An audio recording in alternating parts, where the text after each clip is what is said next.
So Merry Christmas Eve. Merry Christmas Eve to you. Yeah, 3 there, didn't I? So, it's Christmas Eve. And if we are to believe the mental health professionals of the world, or I don't know, common sense, this is one of those evenings, one of those days in which a lot of people are really stressed out, right?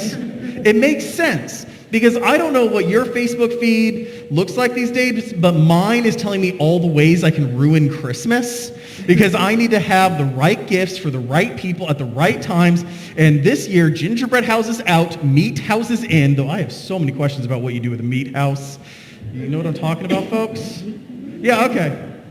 Because salami 3 days later after sitting under the tree does not sound like a good idea. But anyways, that all aside, here's the thing. I get why everyone is so tired. Everyone is so stressed. Because the world tells us that what tonight is about and what it's got to be about is the perfect, absolute everything always. And if you fall short, you've ruined Christmas. And yet, what to me is so bizarre about that message is that if you took the first Christmas and put it up against any version of Christmas the world tells us we should have, the first Christmas would fail miserably. What do I mean? Now, some of you are probably thinking, oh my goodness, what is wrong with this guy? Because I know that the first Christmas was perfect, right? It says so in Silent Night. They had an infant, didn't even cry.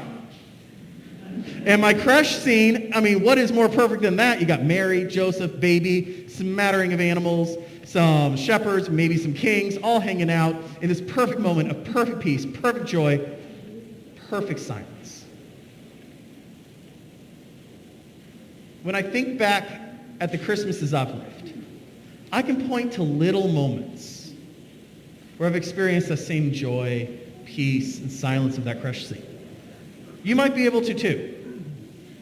The one that pops into my mind first is when I was a little kid, my dad would struggle getting all the lights on the tree because there'd always be one burnt out bulb. And eventually, like the 7th time we tried, he'd hook the thing in. We'd all be on the couch waiting to see if it would work this time. And in like a National Lampoon's moment, the tree would light. Silence would befall all of us. And the next few moments, which felt like years, were full of nothing but love, peace, and joy. If that is your Christmas this year, God bless you, because he has. If that is even a moment of your Christmas, know that God had those moments in his first Christmas too. But if we're all being honest with ourselves, that's not all of our Christmases, right?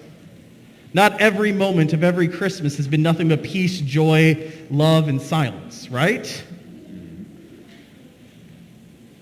On the opposite end of that spectrum, I can remember 1991. I'm pretty sure it was 91. Anyways, I was a kid, and I'm an Army brat, for those of you who don't know. And in 91, my dad's serving in the Army. And in 91, on Christmas Eve, the U.S. Army was put on alert before the first Gulf War. So I remember Christmas Eve. It was like no Christmas Eve before and no Christmas Eve after, because my dad grabbed his go bag and left, because we were more than 20 minutes from the base. Couldn't say anything, couldn't talk to him. And I spent the rest of Christmas Eve watching Mork and Mindy when my mother was in the room, and watching CNN when my mother was not in the room. See, sometimes our Christmases are ones where there's a seat at the table where someone should be, and they're not, for any number of reasons. Sometimes with Christmas, there are moments of loneliness or pain or bittersweetness. And you may say to and the world would say to you, you have failed. But you know what God says? No, you haven't. You know why? Because God's first Christmas, there were moments of loneliness and seats that were empty. Follow me for a moment. We all know the beginning of that story, right? They go to Bethlehem. Why? Because that's where Joseph's family's from, right? So in theory, they should have no problem finding a place to stay. In fact, Mosaic law says, go to your grandparents, if not your grandparents, then your parents, if not your parents, then your siblings, if not your siblings, then your cousins or aunts or uncles, and keep working your way out until someone takes you in. And yet, what are they doing? They're looking for an inn.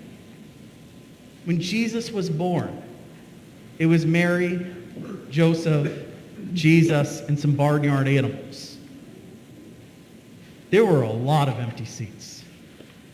Mary's mom should have been there. Joseph's mom should have been there.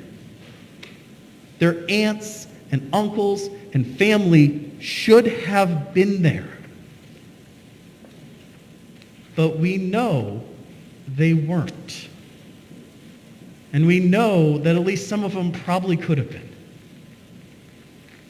So if you find yourself this Christmas having a moment where you are mourning an empty seat, for any reason, know that that is God's Christmas too. You have not failed. You're just living a different part of the story.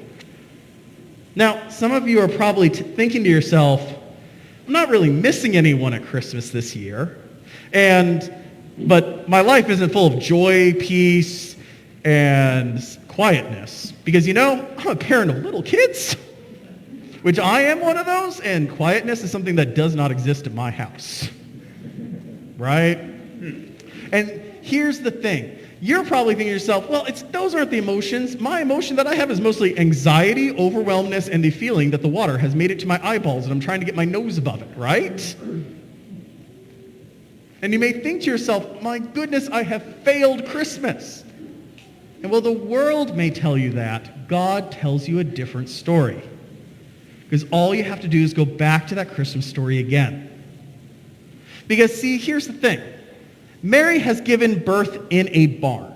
It is her, Joseph, and a handful of random barnyard animals. And then guess who shows up? Because, of course, what you want on a night like that is company.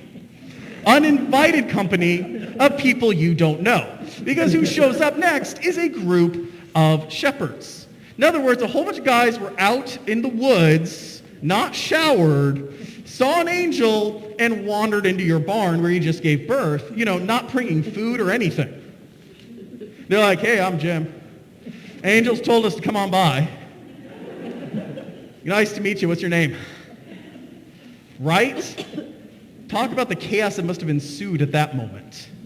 Not to say that was the end of it, right? Because we know who shows up next, right? We have wise men coming in, and by the way, the whole wise thing is a joke. If you look at anything that they do, it is anything but wise. They are about as wise as the character Sheldon is from Big Bang Theory.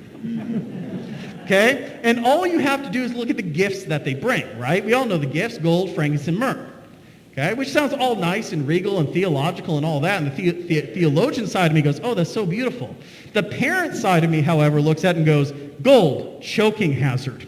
Frankincense, fire hazard. Myrrh, poison. Yeah, thank you. You gave a choking hazard, a fire hazard, and poison to my child. Great Christmas gifts, guys. Okay? See, here's the thing. The chaos that must have reigned that night would have been immense. The gifts were awful. Didn't even think to bring a casserole. And the guests were uninvited. So when you find yourself with that same level of chaos and anxiety and nutsiness, know you have not failed Christmas. You're just living a different part of the story. And see, this gets at the real miracle of Christmas. See, the real miracle of Christmas is that every day you live, no matter what happens, because the Lord of Lords, King of Kings, Creator of the universe became a human, you can know that God gets it. Not as a faraway deity who conceptually understands sadness, but as a human who cried this night because he was a baby. A human who in his life will mourn and have moments of joy and peace and happiness and sadness and bittersweetness and chaos and anxiety. See, the miracle is that God loves us so much. He came down not because he had to, not even because he wanted to, but because he loved us so much, he wanted us to know that he understood everything we go through, no matter what it is, good or bad. And that, my friends, is the real miracle.